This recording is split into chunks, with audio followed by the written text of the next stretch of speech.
I've spent years on the tools, Madam Speaker. I've seen, farm implements, but mostly construction tools as a carpentry qualified builder.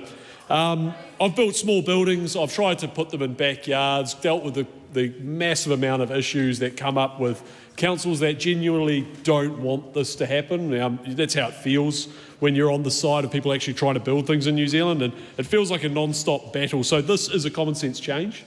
It's something that's talking about trusting tradespeople, trusting people to design houses that fit their needs on their land, providing homes that provide something that's designed for their family, whether it's a granny, a grandpa, a koro, a uncle, a parent, a kid, anybody, someone who you might want to rent a building out to.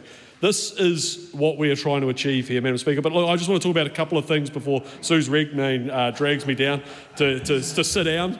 She builds everybody up. She wants me to sit down. People are going to ask, what is a PIM? Project Information Memorandum. Why do we have it in this piece of legislation? The reason is because a PIM provides the information about the site that a building is going to be built on. So that's one benefit. It's going to tell the people who are designing a project, the clients that are interrogating whether they'd like to do one, what sort of ground they are actually trying to land a building on. For the builders, it gives certainty about the project. It gives accuracy about the costs that are involved.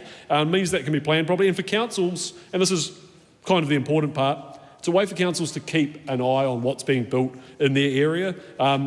It's the reason we've gone with a PIM instead of a code of conduct, a certificate of compliance or other such certificate of acceptance or other such accreditation, is because a PIM is just a way of letting a council know. The councils are not there to be a blocking mechanism. This is something that the committee had to work quite hard on.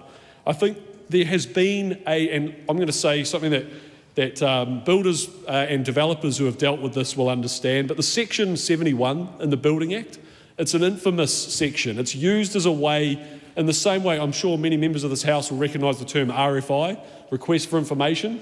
These are the sort of things that have got in the way of people trying to build in New Zealand. It's meant that there's been a loss of trust between the industry, the people operating in it, and the councils.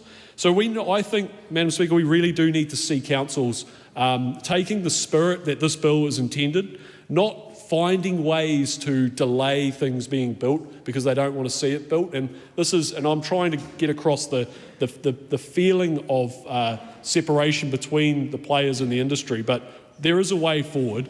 Councils can use things that already exist in the Building Act. Section 72 allows councils to grant consent for building. Section 67 allows councils to take a liberalised view of a project and allow something to happen. That's what needs to happen. And the committee spent a lot of time making sure we were covering all the different ways that a council might wiggle out of allowing something to happen. For example, backflow valves on pipes and wastewater, trying to make sure that councils don't find a way to get into the site. So the reason I wanted to say that was to make sure that it's on record that there does need to be a level of trust developed, and that is what this olive branch is trying to do. It's, to the previous speaker's point, this is far from a fix, but it is a part of a solution.